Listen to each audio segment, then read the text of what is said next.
ನಿಮ್ಮ ಜೀವನದಲ್ಲಿರುವಂತಹ ಎಲ್ಲ ಅಡೆತಡೆಗಳಿರ್ಬೋದು, ಕಷ್ಟ ಇರಬಹುದು, ಅಥವಾ ನನ್ನದು ಕೆಲಸ ಆಗ್ತಾ ಇಲ್ಲ, ನನ್ನ ಜೀವನದಲ್ಲಿ ನಾನು ಬಯಸಿದ್ದು ಯಾವುದೂ ಕೂಡ ಸಿಗ್ತಾ ಇಲ್ಲ ಅಂದರೆ ಇನ್ಮೇಲೆ ನೀವು ಅದರ ಬಗ್ಗೆ ಟೆನ್ಷನ್ ಮಾಡಬೇಕು ಅಂತ ಇಲ್ಲ. ಅಂದರೆ ಈ ಒಂದು ತಂತ್ರವನ್ನು ನೀವು ಮಾಡೋದ್ರಿಂದ 100% ನಿಮ್ಮ ಜೀವನದಲ್ಲಿ ನೀವೇನು ಬಯಸ್ತೀರಾ ಅದೆಲ್ಲವೂ ಸಿಗುತ್ತೆ. ಹಾಗೆಯೇ ಖುಷಿ, ಸಂತೋಷ, ನೆಮ್ಮದಿ ಅನ್ನೋದು ನಿಮ್ಮ ಜೀವನದಲ್ಲಿ ಇರುತ್ತೆ. ಇವತ್ತು ನಾವು ಅಂದರೆ ನಿಮ್ಮ ಹೆಸರನ್ನು ನೀವು ಉಪ್ಪು ನೀರಿಗೆ ಹಾಕುವುದರಿಂದ ಯಾವ ರೀತಿ ನಿಮ್ಮ ಜೀವನದಲ್ಲಿ ನಿಮ್ಮ ಆಸೆಯನ್ನು ನೆರವೇರಿಸ್ಕೊಳ್ಬಹುದು ಅಂದರೆ ಇಲ್ಲಿ ನಾವು ಸಾಲ್ಟ್ ಮತ್ತು ನೀರನ್ನು ವಾಟರನ್ನು ಜೊತೆ ತಂತ್ರವನ್ನು ಮಾಡ್ತಾ ಇದ್ದೇವೆ. ಇದರಿಂದ ನಿಮ್ಮ ಜೀವನದಲ್ಲಿರುವ ಎಲ್ಲ ಸಮಸ್ಯೆಗಳು ದೂರ ಆಗುತ್ತೆ. ಎಂಥದ್ದೇ ಒಂದು ಅಡೆತಡೆಗಳಿರ್ಬೋದು, ಕಷ್ಟಗಳಿರ್ಬೋದು, ಇಷ್ಟಾರ ತನಕ ಅದೆಲ್ಲವೂ ದೂರ ಆಗುತ್ತೆ. ಇಲ್ಲಿ ಪರಿಹಾರ ಆಗದೇ ಇರುವಂತಹ ಸಮಸ್ಯೆಯೇ ಇರುವುದಿಲ್ಲ. ನನ್ನ ಆರಾಧ್ಯ ದೇವರ ಕರಗಜ್ಜ ನಿಮ್ಮ ಜೀವನದಲ್ಲಿ ಸುಖ, ಶಾಂತಿ, ಸಮೃದ್ಧಿ, ನೆಮ್ಮದಿಯನ್ನು ಕರುಣಿಸಲಿ. ಹಾಗೆಯೇ ನೀವು ಬಯಸಿದ್ದೆಲ್ಲ ನಿಮ್ಮ ಜೀವನದಲ್ಲಿ ಸಿಗುವಂತಾಗಲಿ ಅಂತ ನಾನು ನನ್ನ ಆರಾಧ್ಯ ದೇವರ ಕೊರಗಜ್ಜನನ್ನು ಪ್ರಾರ್ಥಿಸ್ತೇನೆ. ನಿಮಗೆ ನಾನು ಮಾಡುವಂಥ ವೀಡಿಯೋಸಿಂದ ಯೂಸ್ ಇದೆ, ಹೆಲ್ಪ್ ಆಗ್ತಾ ಉಂಟು ಅಂದರೆ ಪ್ಲೀಸ್ ನಮ್ಮ ಚಾನಲನ್ನು ಸಬ್ಸ್ಕ್ರೈಬ್ ಮಾಡಿ. ಹಾಗೆಯೇ ವಿಡಿಯೋ ಇಷ್ಟ ಆದರೆ ಒಂದು ಲೈಕ್ ಮಾಡಿ, ಹಾಗೆಯೇ ಶೇರ್ ಮಾಡಿ. ನೋಡಿ, ಇದು ಅತ್ಯಂತ ಸುಲಭವಾದಂತಹ ತಂತ್ರವಾಗಿರುತ್ತೆ. ಇಲ್ಲಿ ನಿಮ್ಮ ಎಂಥದ್ದೇ ಒಂದು ಸಮಸ್ಯೆಗೂ ಪರಿಹಾರ ಇರುತ್ತೆ. ಇಲ್ಲಿ ನೀವು ಯಾವುದೇ ರೀತಿಯಿಂದ ಚಿಂತೆ ಮಾಡುವ ಅವಶ್ಯಕತೆ ಇಲ್ಲ. ಸೊ ಈ ತಂತ್ರವನ್ನು ಅಂದರೆ ನಾನು ಮೊದಲೇ ಹೇಳಿದಾಗೆ ತುಂಬ ಸರಳವಾಗಿರುತ್ತೆ, ತುಂಬ ಸುಲಭ, ಯಾರು ಬೇಕಿದ್ರೂ ಮಾಡ್ಬೋದು. ಮತ್ತು ನಮ್ಮ ಹೆಣ್ಮಕ್ಳು ಡೇಟ್ ಟೈಮಲ್ಲಿ ಕೂಡ ಮಾಡ್ಬೋದು. ಯಾವುದೇ ಒಂದು ರೀತಿಯ ರೆಸ್ಟ್ರಿಕ್ಷನ್ ಇಲ್ಲ, ಈ ಟೈಮ್ನಲ್ಲೇ ಮಾಡಬೇಕು, ಆ ಟೈಮ್ನಲ್ಲೇ ಮಾಡಬೇಕು ಅಂತ. ಬಟ್ ಇಲ್ಲಿ ಏನಂದರೆ ನಾವು ಯಾವುದೇ ಒಂದು ತಂತ್ರವಿದ್ಯೆಯನ್ನು ಮಾಡುವಾಗ ರಾತ್ರಿ ನೈಟ್ ಟೈಮು ನಾವು ಮಾಡೋದ್ರಿಂದ ಅದು ತುಂಬ ನಮಗೆ ಅಂದರೆ ವೆರಿ ಸೂನ್ ನಮಗೆ ರಿಸಲ್ಟ್ ಕೊಡುತ್ತೆ. ಹಾಗೆಯೇ ಅದು ಬಹಳ ಬೇಗನೆ ನಮಗೆ ಒಳ್ಳೆಯದನ್ನು ಮಾಡಲಿಕ್ಕೆ ಸಹಾಯ ಮಾಡುತ್ತೆ. ಹಾಗೆಯೇ ನೈಟ್ ಟೈಮಲ್ಲಿ ನೀವು ಇದನ್ನು ಮಾಡಬೇಕಾಗುತ್ತೆ. ಈ ತಂತ್ರವನ್ನು ಮಾಡೋದು ಅತ್ಯಂತ ಸುಲಭವಾಗಿರುತ್ತೆ.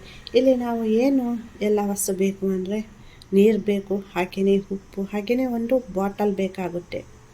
ಅದು ಬಾಟಲ್ ಅಂದರೆ ಸ್ವಲ್ಪ ಮುಚ್ಚಲ, ಅದರದ್ದು ಬಾಯಿ ಸ್ವಲ್ಪ ಅಗಲ ಆಗಿರಬೇಕು. ಡ್ರಿಂಕಿಂಗ್ ವಾಟರ್ ಅಥವಾ ಜ್ಯೂಸದ್ದು ಬಾಟ್ಲಿ ಯೂಸ್ ಮಾಡಬೇಡಿ. ಸ್ವಲ್ಪ ಅಗಲ ಬಾಯಿಯದ್ದು ಬಾಟಲನ್ನು ಯೂಸ್ ಮಾಡಿ. ಹೊಸದೇ ಬೇಕಂತ ಇಲ್ಲ, ಮನೆಯಲ್ಲಿ ಇರುವಂತಹ ಬಾಟಲನ್ನು ಯೂಸ್ ಮಾಡಿ. ಹಾಗೆಯೇ ಒಂದು ಪೀಸ್ ಪೇಪರ್ ಬೇಕು ಸಣ್ಣದು. ಹಾಗೆಯೇ ಮಾರ್ಕರ್ ಪೆನ್ ಇರಬಹುದು ಅಥವಾ ನಾರ್ಮಲ್ ಪೆನ್ ಇರ್ಬೋದು, ಬೇಕಾಗುತ್ತೆ. ಯಾವುದೇ ಒಂದು ಕಲರದ್ದು ಪೆನ್ ಯೂಸ್ ಮಾಡ್ಬೋದು. ಬ್ಲ್ಯಾಕ್ ಬೇಡ ಅಂತ ಹೇಳ್ತೇನೆ. ನೋಡಿ, ಯಾವುದೇ ಒಂದು ತಂತ್ರವನ್ನು ಮಾಡ್ತೀರಾ, ಯಾವುದೇ ಒಂದು ಮಂತ್ರವನ್ನು ಜಪ ಮಾಡ್ತೀರಾ, ಇಲ್ಲಿ ನಿಮಗೆ ನಂಬಿಕೆ ಅನ್ನೋದು ಇರಬೇಕಾಗುತ್ತೆ. ಅದರಿಂದ ನನಗೆ ಒಳ್ಳೆಯದಾಗುತ್ತೆ, ನನ್ನ ಜೀವನದಲ್ಲಿರುವಂಥ ಕಷ್ಟ ದೂರ ಆಗುತ್ತೆ, ನನ್ನ ಆಸೆ ನೆರವೇರುತ್ತೆ, ನನ್ನ ಜೀವನ ಇನ್ನು ಮುಂದೆ ಅದನ್ನು ಚೆನ್ನಾಗಿ ಆಗುತ್ತೆ ಅನ್ನುವ ಪಾಸಿಟಿವ್ ಮನೋಭಾವನೆ ಬೇಕಾಗುತ್ತೆ. ಮಾಡುವಾಗವೇ ನೆಗೆಟಿವ್ ಆಲೋಚನೆಯಿಂದ ಏನಾಗುತ್ತೋ ಏನೋ, ಇದೇನೋ ರಿವರ್ಸ್ ಹೊಡಿತೋ, ಹಿಂಗೆ ಆಲೋಚನೆ ಮಾಡಬೇಡಿ. ಖಂಡಿತವಾಗಿ ಇದರಿಂದ ಯಾವುದೇ ಒಂದು ಅಡ್ಡ ಪರಿಣಾಮ ಆಗಲ್ಲ. ಇದರಿಂದ ನಿಮ್ಮ ಜೀವನದಲ್ಲಿರುವಂಥ ಎಲ್ಲ ಕಷ್ಟಗಳು ದೂರ ಆಗುತ್ತೆ. ನೀವೇನು ಅಂದ್ಕೊಳ್ತೀರಾ, ನಿಮ್ಮ ಆಸೆ ನೆರವೇರುತ್ತೆ. ನೀವು ಅಂದ್ಕೊಂಡ ಥರನೇ ನಿಮ್ಮ ಲೈಫ್ ಜರ್ನಿ ನಡೆಯುತ್ತೆ. ನೋಡಿ, ಉಪ್ಪು, ಸಾಲ್ಟ್, ಇಲ್ಲಿ ನೀವು ಕಲ್ಲುಪ್ಪನ್ನು ಬಳಸಬೇಕಾಗುತ್ತೆ. ಕ್ರಿಸ್ಟಲ್ ಸಾಲ್ಟ್ ಅಥವಾ ಸಮುದ್ರದ ಉಪ್ಪು ಅಂತ ಸಿಗ್ತದೆ ನೋಡಿ, ಸೊ ಅದು ಕೂಡ ಆಗುತ್ತೆ. ಅಂದರೆ ಇದೆಲ್ಲ ವೆರಿ ಸೂನ್ ಕಲ್ಲುಪ್ಪಿನಿಂದ ಮಾಡುವಂಥ ತಂತ್ರಗಳು ಅಲ್ಟಿಮೇಟ್ ರಿಸಲ್ಟನ್ನು ಕೊಡುತ್ತೆ. ಎಷ್ಟೇ ನಿಮ್ಮದು ಸಮಸ್ಯೆ ದೊಡ್ಡದಿದ್ರೂ ಉಪ್ಪು ಹೇಗೆ ಕರಗ್ತಾ ಬರುತ್ತೆ, ಅದೇ ಥರ ನಿಮ್ಮ ಸಮಸ್ಯೆಯು ಎಂಥದ್ದೇ ಸಮಸ್ಯೆ ಇದ್ರೂ ಅದು ದೂರ ಆಗುತ್ತೆ. ನಿಮ್ಮ ಆಸೆ ಕೋರಿಕೆ ಎಷ್ಟೇ ದೊಡ್ಡದಿದ್ರೂ ನಿಮಗೆ ಅದು ದಾರಿ ತೋರಿಸುತ್ತೆ, ಅದು ಫುಲ್ಫಿಲ್ ಆಗಲಿಕ್ಕೆ, ನೆರವೇರಲಿಕ್ಕೆ. ಮತ್ತು ಬಾಟಲ್ ಟ್ರಾನ್ಸ್ಪರೆಂಟ್ ಆಗಿರಲೇಬೇಕು ಅಂತ ಏನೂ ಇಲ್ಲ. ಸೊ ಅದರದ್ದು ಬಾಯಿ ಮಾತ್ರ ಮುಚ್ಚಲ ಸ್ವಲ್ಪ ಅಗಲವಾಗಿರಬೇಕು. ಸೊ ಹಾಗಾಗಿ ಇಲ್ಲಿ ಏನು ಮಾಡಬೇಕಂದ್ರೆ ಒಂದು ಪೀಸ್ ಪೇಪರ್ ತಗೊಳ್ಳಿ, ವೈಟ್ ಪೇಪರ್ ತಗೊಳ್ಳಿ, ಚಿಕ್ಕ ಪೀಸ್. ನಿಮ್ಮ ಹೆಸರು ಬರೀರಿ, ನಿಮ್ಮ ಪೂರ್ತಿ ಹೆಸರು ಬರಿಬೇಕು. ನಿಮ್ಮದು ಏನು ಪೇರೆಂಟ್ಸ್ ಹೆಸರಿಟ್ಟಿದ್ದಾರೆ ನೋಡಿ, ಪೂರ್ತಿ ಹೆಸರನ್ನು ಬರೀಬೇಕು. ಅಡ್ಡ ಹೆಸರಲ್ಲೇ ಇರಬೇಡಿ, ಶಾರ್ಟ್ಕಟ್ಟಾಗಿ ಬರಿಬೇಡಿ. ನಿಮ್ಮದು ಏನುಂಟು ಪೂರ್ತಿ ಹೆಸರು ಅದನ್ನು ಬರೆಯಿರಿ. ನೋಡಿ, ನಿಮ್ಮ ಜೀವನದಲ್ಲಿ ಹಣಕಾಸಿನ ಸಮಸ್ಯೆ ಉಂಟಾ, ಅಥವಾ ನಿಮಗೆ ಮ್ಯಾರೇಜ್ ಆಗ್ತಾ ಇಲ್ವಾ, ಅಥವಾ ಇನ್ಯಾವುದೇ ರೀತಿಯಿಂದ ನಿಮಗೆ ನಿಮ್ಮ ಬಯಸಿದ ಹುಡುಗ ಅಥವಾ ಹುಡುಗಿ ಪ್ರಪೋಸಲ್ ಅಂದರೆ ಒಪ್ತಾ ಇಲ್ವಾ, ನಿಮಗೆ ಮತ್ತೆ ಕಮಿಟ್ಮೆಂಟ್ ಕೊಡ್ತಾ ಇಲ್ವಾ, ಅಥವಾ ನಿಮಗೆ ಜಾಬ್ ಸಿಗ್ತಾ ಇಲ್ವಾ, ಗೌರ್ಮೆಂಟ್ ಜಾಬ್ ಇರ್ಬೋದು, ಪ್ರೈವೇಟ್ ಜಾಬ್ ಇರ್ಬೋದು, ಅಥವಾ ನಿಮ್ಮ ಪೇರೆಂಟ್ಸ್ ನಿಮ್ಮ ಮ್ಯಾರೇಜ್ಗೆ ಒಪ್ತಾ ಇಲ್ವಾ, ಅಥವಾ ಬಿಸ್ನೆಸ್ ಚೆನ್ನಾಗಿ ಆಗ್ತಾ ಇಲ್ಲ, ಪ್ರಮೋಷನ್ ಸಿಗ್ತಾ ಇಲ್ಲ, ಏನು ಕೆಲಸಕ್ಕೆ ಕೈ ಹಾಕಿದ್ರು ನನಗೆ ಬರೀ ಸೋಲೆ, ಜೀವನದಲ್ಲಿ ಖುಷಿ ಇಲ್ಲ, ನೆಮ್ಮದಿ ಇಲ್ಲ, ಮಕ್ಕಳು ಹೇಳಿದ ಮಾತು ಕೇಳಲ್ಲ, ಗಂಡನಿಗೆ ಅಲ್ಲ. ಮತ್ತು ನಿಮ್ಮ ಲೈಫಲ್ಲಿ ಏನಾದರೂ ಥರ್ಡ್ ಪಾರ್ಟಿ ಇರಬಹುದು. ಥರ್ಡ್ ಪಾರ್ಟಿ ಅಂದರೆ ಬೇರೆ ಹುಡುಗ ಇರ್ಬೋದು, ಹುಡುಗಿ ಇರ್ಬೋದು, ಇವನ್ ಮ್ಯಾರೇಜ್ ಆದವರ ನಡುವೆನೂ ಸಮಸ್ಯೆ ಇರ್ಬೋದು ಯಾವುದೇ ಒಂದು ರೀತಿಯಿಂದಲೂ. ಸೊ ಆ ಸಮಸ್ಯೆಗೋಸ್ಕರನೂ ಮಾಡ್ಬೋದು. ಏನೇ ಒಂದು ಆಸೆ ಕೋರಿಕೆ ಇದ್ರೂ ನೀವು ಅದು ನೆರವೇರಲಿಕ್ಕೋಸ್ಕರನೂ ಮಾಡ್ಬೋದು. ನಿಮ್ಮ ಅಂದರೆ ಅವರಗೋಸ್ಕರ ಮಾಡ್ಬೋದು ಅಥವಾ ನಿಮಗೋಸ್ಕರನೂ ಮಾಡ್ಬೋದು. ಇಲ್ಲಿ ಏನಂದರೆ ಟೋಟಲ್ ಆಗಿ ನಿಮ್ಮ ಸಮಸ್ಯೆ ಪರಿಹಾರ ಆಗಬೇಕು, ನಿಮ್ಮ ಆಸೆ ಕೋರಿಕೆ ನೆರವೇರಬೇಕು ಅಂತ ನೀವು ಇದನ್ನು ಮಾಡ್ತೀರಾ.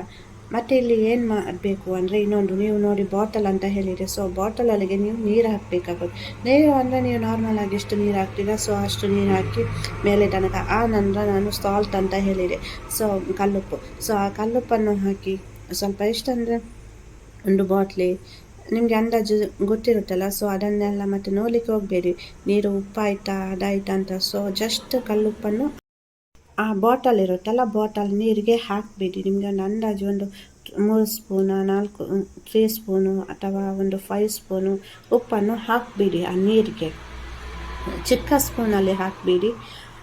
ಆ ನಂತರ ನೋಡಿ, ನೀವು ನಿಮ್ಮ ಹೆಸರನ್ನು ಒಂದು ಪೇಪರಲ್ಲಿ ಬರೀಬೇಕು. ಪೂರ್ತಿ ಹೆಸರು ಅಂತ ಹೇಳಿದೆ ಅಲ್ಲ, ಬರೀಬೇಕು ಅಂತ. ಆ ನಂತರ ಪೂರ್ತಿ ಹೆಸರು ಬರೀತೀರಾ. ಆ ನಂತರ ನಿಮ್ಮದು ಆಸೆ ಏನುಂಟು, ನಿಮಗೆ ಕೆಲಸ ಸಿಗಬೇಕಾ, ಡ್ರೀಮ್ ಜಾಬ್ ಅಂತ ಉಂಟಾ, ಅಥವಾ ಜಾಬ್ ಸಿಗಬೇಕಾ, ಪ್ರಮೋಷನ್, ಲವ್ ಮ್ಯಾರೇಜ್, ನಿಮ್ಮ ಮ್ಯಾರೇಜ್ಗೆ ಹುಡುಗ ಹೋಗಬೇಕು, ಹುಡುಗಿ ಹುಟ್ಟಬೇಕು, ಅಥವಾ ನಿಮಗೆ ಅರೇಂಜ್ ಮ್ಯಾರೇಜ್ ಆಗಬೇಕು, ಅಥವಾ ಬಿಸ್ನೆಸ್ ಗ್ರೋತ್ ಆಗಬೇಕು, ಕೋರ್ಟಿನಲ್ಲಿ ಕೇಸ್ ಉಂಟು ಅದು ವಿನ್ ಆಗಬೇಕು, ಅಥವಾ ಡ್ರೀಮ್ ಹೌಸ್ ಇರ್ಬೋದು, ಡ್ರೀಮ್ ಕಾರ್ ಇರ್ಬೋದು, ಗುಡ್ ಹೆಲ್ತ್ ಇರ್ಬೋದು, ಹಸ್ಬೆಂಡ್ ಲವ್ ಇರ್ಬೋದು, ವೈಫ್ ಲವ್ ಇರ್ಬೋದು. ಸೊ ಅದನ್ನು ನೀವು ಅಲ್ಲಿ ಬರೀಬೇಕಾಗುತ್ತೆ. ಸೆಂಟೆನ್ಸಲ್ಲಿ ಒಂದು ಚಿಕ್ಕ ಪದದಲ್ಲಿ ಬರೆಯಿರಿ. Dream job, dream house, dream car, promotion, love marriage, husband love ಏನುಂಟು, good health, win court case. So ಏನುಂಟು ನಿಮ್ಮದು ಮನಸ್ಸಿನಲ್ಲಿ ಇಚ್ಛೆ, ಆಸೆ, ಏನು ಸಮಸ್ಯೆ ಪರಿಹಾರ ಆಗಬೇಕು ಅಂತ ಉಂಟು ನಿಮ್ಮ ಜೀವನದಲ್ಲಿ, ಅದನ್ನು ಅಲ್ಲಿ ಬರೀತೀರಾ. ನಿಮ್ಮ ಏನುಂಟು ಮನಸ್ಸಿನ ಇಚ್ಛೆ, ಆಸೆ, ಅದನ್ನು ನೀವು ಅಲ್ಲಿ ಬರಿತೀರಲ್ಲ. ಆ ನಂತರ ನೀವು ಆ ಪೇಪರನ್ನು ಕೈಯಲ್ಲಿ ಇಟ್ಕೊಂಡು ನಿಮ್ಮ ಇಷ್ಟ ದೇವರು ಗುರುಗಳನ್ನು ಪ್ರಾರ್ಥನೆಯನ್ನು ಮಾಡಿಬಿಟ್ಟು, ಸರ್ವಶಕ್ತನಾದ ಭಗವಂತನನ್ನು ಪ್ರಾರ್ಥನೆಯನ್ನು ಮಾಡಿಬಿಟ್ಟು, ಅಂದರೆ ಇಲ್ಲಿ ನಿಮ್ಮ ಇಷ್ಟ ದೇವರು ಯಾರಿರ್ಬೋದು. ನಾನು ನನ್ನ ಆರಾಧ್ಯ ದೇವ ಕೊರಗಜ್ಜ ಮತ್ತು ಮಹಾದೇವನನ್ನು ಹಾಗೆಯೇ ಮಹಾವಿಷ್ಣುವನ್ನು ನೆನೆಸ್ಬಿಟ್ಟು ಮಾಡ್ತೇನೆ. ಸೊ ನೀವು ನಿಮ್ಮ ಇಷ್ಟ ದೇವರನ್ನು ಅಥವಾ ಸರ್ವಶಕ್ತನಾದ ಭಗವಂತನನ್ನು ಯೂನಿವರ್ಸನ್ನು ಕೂಡ ನೆನೆಸ್ಬಿಟ್ಟು ನೀವು ಇದನ್ನು ಮಾಡಬಹುದು.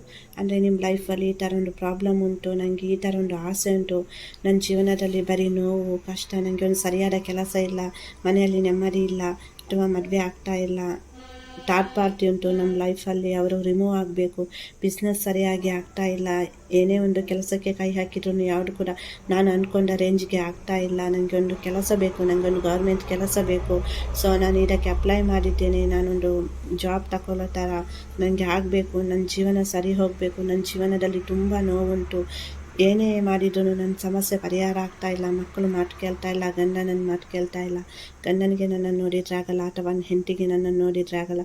ಸೊ ಏನೇ ಒಂದು ಸಮಸ್ಯೆ ಇರ್ಬೋದು, ನನ್ನ ಆರೋಗ್ಯ ಸರಿ ಇಲ್ಲ ಅಂದರೆ ನಿಮ್ಮದು ಏನು ಸಮಸ್ಯೆ ಉಂಟು ಅದನ್ನು ನೀವು ಪ್ರಾರ್ಥನೆಯನ್ನು ಮಾಡಬೇಕು. ಟೋಟಲ್ ಆಗಿ ಆ ಕಾಗದವನ್ನು ಇಟ್ಕೊಂಡು, ಅಂದರೆ ಪ್ರಾರ್ಥನೆ ಮಾಡುವಾಗ ಮತ್ತೆ ನನ್ನ ಜೀವನದಲ್ಲಿ ಈ ಥರ ಸಮಸ್ಯೆ ಉಂಟು, ಅದು ದೂರ ಆಗಬೇಕು, ನನ್ನ ಜೀವನದಲ್ಲಿ ಖುಷಿ ನೆಲೆಸಬೇಕು, ನನ್ನ ಜೀವನದಲ್ಲಿರುವ ಎಲ್ಲ ಕಷ್ಟ ದೂರ ಆಗಬೇಕು, ನನಗೆ ಗೌರ್ಮೆಂಟ್ ಜಾಬ್ ಸಿಗಬೇಕು, ನಾನು ಬಯಸಿದ ಹುಡುಗನ ಜೊತೆ ನನ್ನ ಮದುವೆ ಆಗಬೇಕು, ಅಥವಾ ನಮ್ಮ ಯಜಮಾನರು ನಾನು ಹೇಳಿದ ಮಾತು ಕೇಳಬೇಕು, ಪುನಃ ಅವರಿಗೆ ನನ್ನ ಮೇಲೆ ಪ್ರೀತಿ ಬರಬೇಕು, ನನಗೆ ಪ್ರಮೋಷನ್ ಸಿಗಬೇಕು, ಬಿಸ್ನೆಸ್ ಚೆನ್ನಾಗಿ ನಡಿಬೇಕು, ನನ್ನ ಒಬ್ಬ ಒಳ್ಳೆಯ ಬಿಸ್ನೆಸ್ ಮ್ಯಾನ್ ಆಗಬೇಕು, ಬಿಸ್ನೆಸ್ ವುಮೆನ್ ಆಗಬೇಕು, ಈ ಥರ ನನ್ನ ಜೀವನದಲ್ಲಿ ಖುಷಿ ನೆಲೆಸಬೇಕು. ನಿಮ್ಮ ಮಾತಿನಲ್ಲಿ ನೀವು ಪ್ರಾರ್ಥನೆಯನ್ನು ಮಾಡಿ. ಅಂದರೆ ನಾನು ನಿಮಗೆ ಕೆಲವರಿಗೆ ಪ್ರಾರ್ಥನೆ ಮಾಡಲಿಕ್ಕೆ ಅಂದರೆ ಕರೆಕ್ಟಾಗಿ ಗೊತ್ತಾಗಲ್ಲ, ಕೆಲವರಿಗೆ ಏನು ಹೇಳಬೇಕು ಅಂತ, ಸೊ ಅದಕ್ಕೋಸ್ಕರ ಸ್ವಲ್ಪ ಡೀಟೇಲ್ ಆಗಿ ಹೇಳಿದ್ದೀನಿ. ಸೊ 7 ಟೈಮ್ಸ್ ನೀವು ಇದನ್ನು ಪ್ರಾರ್ಥನೆಯನ್ನು ಮಾಡಬೇಕಾಗುತ್ತೆ. ಆನಂತರ ಆ ಪೇಪರ್ ಉಂಟಲ್ಲ ಕೈಯಲ್ಲಿ ಇಟ್ಕೊಂಡು ನೀವು ಪ್ರಾರ್ಥನೆ ಮಾಡಿರ್ತೀರ, ಆ ಪೇಪರನ್ನು ರೋಲ್ ಮಾಡಬೇಕು. ಅಂದರೆ ಆ ಪೇಪರನ್ನು ಸುರುಳಿ ಆಕಾರದಲ್ಲಿ, ಸೊ ಅದನ್ನು ಫೋಲ್ಡ್ ಮಾಡಿಬಿಟ್ಟು ನೀವು ಸುರುಳಿ ಆಕಾರ ಮಾಡಿಬಿಟ್ಟು ಅದನ್ನು ನೀವು ನೀರು ಮತ್ತು ಸಾಲ್ಟ್ ಹಾಕಿದ ಬಾಟ್ಲಿ ಉಂಟಲ್ಲ ಅದರ ಒಳಗೆ ನೀವು ಅದನ್ನು ಹಾಕಬೇಕಾಗುತ್ತೆ. ಆ ಪೇಪರನ್ನು ಮುಳುಗಿಸಬೇಕು ಆ ನೀರಲ್ಲಿ, ಆ ಪೇಪರ್ ಅಂದರೆ ಮುಳುಗಬೇಕು. ಆ ನಂತರ ನೀವು ಅದರದ್ದು ಬಾಟ್ಲಿಯದ್ದು ಬಾಯನ್ನು ಮುಚ್ಚಿ ನಿಮ್ಮ ಬಲ ಕೈಯಲ್ಲಿ ಆ ಬಾಟ್ಲಿಯನ್ನು ಇಟ್ಕೊಂಡು ನೀವು ಶೇಕ್ ಮಾಡಬೇಕು, ಅಲುಗಾಡಿಸಬೇಕು. ಆ ಬಾಟ್ಲಿಯನ್ನು ಅಲುಗಾಡಿಸುವಾಗ ಇನ್ನೊಮ್ಮೆ ಪ್ರಾರ್ಥನೆಯನ್ನು ಮಾಡಬೇಕು. ನೀವು ಏನಕ್ಕೋಸ್ಕರ ಪ್ರಾರ್ಥನೆ ಮಾಡಿದ್ದೀರಾ ಅದನ್ನೇ ಆವಾಗ ಹೇಳಿರಿ 7 ಸಲ ಪ್ರಾರ್ಥನೆ ಮಾಡಬೇಕು ಅಂತ. ಪುನೊಮ್ಮೆ ನೀವು ಆ ಬಾಟ್ಲಿಯನ್ನು ಅಲುಗಾಡಿಸ್ತಾ ಮೆಲ್ಲ ನಿಧಾನವಾಗಿ ಇನ್ನೊಮ್ಮೆ ನೀವು 7 ಸಲ ಪ್ರಾರ್ಥನೆಯನ್ನು ಮಾಡಬೇಕು. ನನ್ನ ಜೀವನ ಉತ್ತಮವಾಗಿ ಸುಧಾರಣೆ ಆಗಬೇಕು, ನನ್ನ ಸಮಸ್ಯೆ ದೂರ ಆಗಬೇಕು, ಏನೇ ಒಂದು ಕೆಟ್ಟ ಶಕ್ತಿಗಳಿದ್ರೂ, ಏನೇ ಒಂದು ಅಡೆತಡೆಗಳಿದ್ರೂ ಅದೆಲ್ಲವೂ ನಿವಾರಣೆ ಆಗಬೇಕು, ಮತ್ತೆ ನನ್ನ ಜೀವನದಲ್ಲಿ ಖುಷಿ ನೋಡಬೇಕು, ನಾನು ಏನಾದರೂ ಅಂದರೆ ಒಂದು ಉತ್ತಮ ರೀತಿಯಲ್ಲಿ ಜೀವನವನ್ನು ನಡೆಸಬೇಕು, ನನ್ನ ಜೀವನದಲ್ಲಿ ಹೊಸ ಬೆಳಕು ಬರಬೇಕು, ನಾನು ಅಂದ್ಕೊಂಡ ಎಲ್ಲ ಕೆಲಸನೂ ಆಗಬೇಕು, ನಾನು ಬಯಸಿದ ನನ್ನ ಪ್ರೀತಿ ಸಿಗಬೇಕು, ಆ ಥರ ಪ್ರಾರ್ಥನೆ ಮಾಡಬೇಕಾಗುತ್ತೆ. ನನ್ನ ಜೀವನದಲ್ಲಿರುವಂಥ ಎಲ್ಲ ಸಮಸ್ಯೆಗಳು ದೂರ ಆಗಿ ನನ್ನ ಜೀವನದಲ್ಲಿ ಖುಷಿ ನೆಲೆಸಬೇಕು, ನಾನು ನಿಮ್ಮ ಆಶೀರ್ವಾದವನ್ನು ಪಡೆಯಲು ಬಯಸ್ತೇನೆ ಅಂತ 7 ಟೈಮ್ಸ್ ಪುನೊಮ್ಮೆ ನೀವು ಪ್ರಾರ್ಥನೆಯನ್ನು ಮಾಡಬೇಕಾಗುತ್ತೆ ಆ ನೀರಿನ ಬಾಟ್ಲಿಯನ್ನು ಶೇಕ್ ಮಾಡುವಾಗ. ಮತ್ತು ಈ ಬಾಟ್ಲಿಯನ್ನು ನೀವು ನಿಮ್ಮ ಮನೆಯಲ್ಲಿ ಎಲ್ಲಿ ಬೇಕಿದ್ರೂ ಇಡ್ಬೋದು, ಬೇರೆ ಯಾರು ಕೂಡ ಟಚ್ ಮಾಡಬಾರ್ದು. ನೀವು ಕೂಡ 7 ದಿನಗಳ ತನಕ ಅಂದರೆ 7 ಡೇಸ್ ನೀವು ಆ ಬಾಟ್ಲಿಯನ್ನು ಟಚ್ ಮಾಡಬಾರ್ದು. ಬಟ್ ಪ್ರಾರ್ಥನೆ ಅಂತೂ ಸ್ನಾನ ಮಾಡಿ ಕೂಡ ಮಾಡ್ಬೋದು, ಮಾರ್ನಿಂಗ್ ಅಥವಾ ಬೆಳಿಗ್ಗೆನೆ ಮಾಡಿ ಪ್ರಾರ್ಥನೆ ಸ್ನಾನ ಮಾಡದೇನು ನೀವು ಪ್ರಾರ್ಥನೆ ಮಾಡ್ಬೋದು. ಪ್ರಾರ್ಥನೆ ಅಂದರೆ ಅದೇ 7 ಟೈಮ್ಸ್ ನೀವು ಹೇಳೋದು ನಿಮ್ದು ಏನು ಆಸೆ ಕೋರಿಕೆ ಉಂಟು, ಏನು ಸಮಸ್ಯೆ ಉಂಟು, ಅದು ಪರಿಹಾರ ಆಗಬೇಕು ಅಂತ ಪ್ರಾರ್ಥನೆ ಮಾಡಿರ್ತೀರಲ್ಲ. ಸೊ ಅದನ್ನು ಆ ಬಾಟ್ಲಿಯನ್ನು 7 ದಿವಸಗಳ ತನಕ ನೀವು ಟಚ್ ಮಾಡಬಾರ್ದು, ಬೇರೆಯವರು ಟಚ್ ಮಾಡಬಾರ್ದು. ಅದು ಯಾವ ಪ್ಲೇಸಲ್ಲಿ ಇಟ್ಟಿದ್ದೀರಾ ಅಲ್ಲೇ ಇರಬೇಕಾಗುತ್ತೆ. ಪ್ರಾರ್ಥನೆ ಮಾಡುವಾಗ ನಿಮ್ಮ ಇಷ್ಟ ದೇವರನ್ನು ನೆನೆಸ್ಬಿಟ್ಟು ಪ್ರಾರ್ಥನೆಯನ್ನು ಮಾಡಿ. ಮತ್ತೊಂದು ವಿಷಯ ಅಂದರೆ ಇಲ್ಲಿ ನೀವು ಜಾಸ್ತಿ ಅದರ ಬಗ್ಗೆ ಏನು ಮಾಡಿರ್ತೀರ ಅದರ ಬಗ್ಗೆ ನೀವು ಆಲೋಚನೆ ಮಾಡಲಿಕ್ಕೆ ಹೋಗಬೇಡಿ. ಬಟ್ ಪ್ರಾರ್ಥನೆ ಅಂತೂ ಡೈಲಿ ಮಾಡಲೇಬೇಕು. ಡೈಲಿ ನಿಮಗೆ 7 ಟೈಮ್ಸ್ ಆಗಿಲ್ಲ ಅಂದ್ರೂ ಪರವಾಗಿಲ್ಲ, 1 ಬಾರಿ ಅಂತೂ ಮಾಡಲೇಬೇಕಾಗುತ್ತೆ.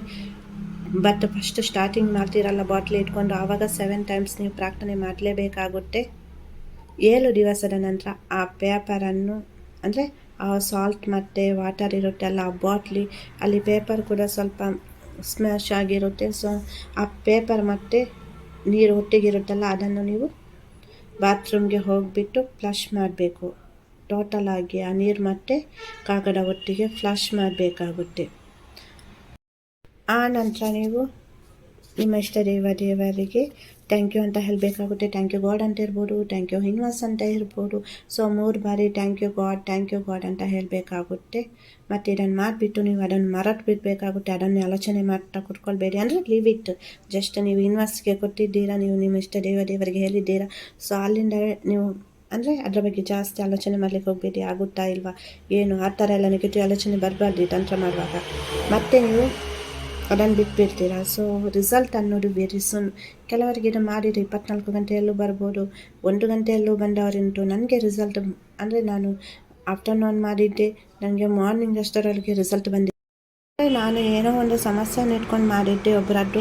ಸೊ ಅಂದರೆ ಅವರು ಹೇಳುವ ಮಟ್ಟಿಗೆ ಆ ಸಮಸ್ಯೆ ನೋಡುವ ದೃಷ್ಟಿಕೋನದಲ್ಲಿ ಆ ಸಮಸ್ಯೆಗೆ ಪರಿಹಾರ ಅಥವಾ ಆ ಸಮಸ್ಯೆಯ ಒಂದು ರೀತಿ.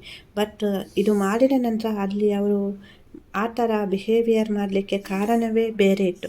ಸೊ ಅವರಾಗಿ ಅವ್ರ ಜೊತೆ ಹೇಳ್ತಾರೆ. ಸೊ ಅಂದರೆ ತುಂಬ ವೆರಿ ಪವರ್ಫುಲ್ಲು. ನಂಬಿಕೆಯನ್ನು ಇಟ್ಟು ಮಾಡಿ ಮತ್ತು ರಿಸಲ್ಟ್ ಬಂದ ನಂತರ ನೀವು ನಿಮ್ಮ ಮಾಡಿರ್ತೀರಲ್ಲ ನಿಮ್ಮ ಇಷ್ಟ ದೇವರಿಗೆ ಒಂದು ಥ್ಯಾಂಕ್ ಯು ಅಂತ ಹೇಳಬೇಕಾಗುತ್ತೆ. ರಿಸಲ್ಟ್ ಬಂದ ನಂತರ ಥ್ಯಾಂಕ್ ಯು ಗಾಡ್ ಅಂತ ಹೇಳಿಬಿಟ್ಟು ನಿಮ್ಮ ಅನುಭವವನ್ನು 1-2 ಮಾತಿನಲ್ಲಿ ಹಂಚಿಕೊಳ್ಳಿ. ವಿಡಿಯೋ ನೋಡಿದ್ದಕ್ಕಾಗಿ ಧನ್ಯವಾದಗಳು. ಎಲ್ಲರಿಗೂ ಒಳ್ಳೆಯದಾಗಲಿ.